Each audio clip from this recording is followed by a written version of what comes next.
Hello, welcome to vlogs of Loki. இன்னைக்கு ஒரு ஹெல்த்தியான வெஜ் சாண்ட்விச் தான் செய்ய போகிறோம். ஃபர்ஸ்ட் கிரீன் சட்னி செஞ்சுக்கலாம். புதினா கொத்தமல்லி எடுத்துக்கிட்டேன். அது கூடவே 2 பச்சை மிளகா, ஒரு துண்டு இஞ்சி சேர்த்துக்கிட்டு 2 பூண்டு வைங்க. 3 கேஷ்யூஸும் அந்த டேஸ்ட் என்ஹான்ஸ்மெண்ட்டுக்காக, அப்புறம் 2 ஸ்பூன் தயிரும் சேர்த்துக்கிறேன் நான் இதில். அது கூடவே தேவையான அளவுக்கு உப்பையும் சேர்த்துக்கலாம்.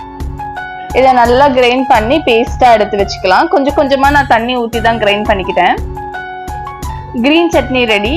இது கூடவே இப்போ தேவையான இந்த சாண்ட்விச்க்கு தேவையான வெஜிடபிள்ஸ் அதெல்லாம் கட் பண்ணி வச்சுக்கலாம். நான் இன்னைக்கு குக்கும்பர் கேரட்ஸ் மட்டும்தான் யூஸ் பண்ணுறேன். அது கூடவே ஆனியனும் வைக்கிறேன். உங்களுக்கு இந்த தக்காளி ஃப்ளேவர் பிடிக்கும், இல்லை பொட்டேட்டோ பிடிக்கும் அப்படின்னா அதை கூட நீங்கள் ஸ்லைஸ் பண்ணி வச்சுக்கலாம். இதெல்லாம் ரொம்ப தின்னா ஸ்லைஸ் பண்ணுங்க, அப்போ தான் டேஸ்ட்டாக இருக்கும். இந்த மயோ நம்ம சேனலில் ரெசிபி இருக்குது, ஹை ப்ரோட்டீன் வெஜ் மயோ.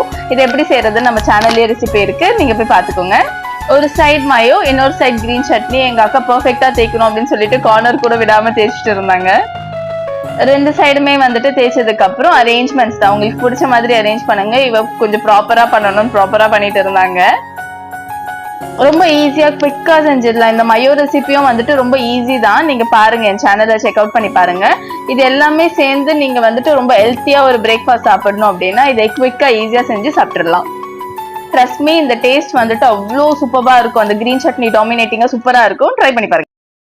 இது மாதிரி வீடியோஸ்க்கு என்ன சப்ஸ்கிரைப் பண்ணிக்கோங்க. தேங்க்யூ.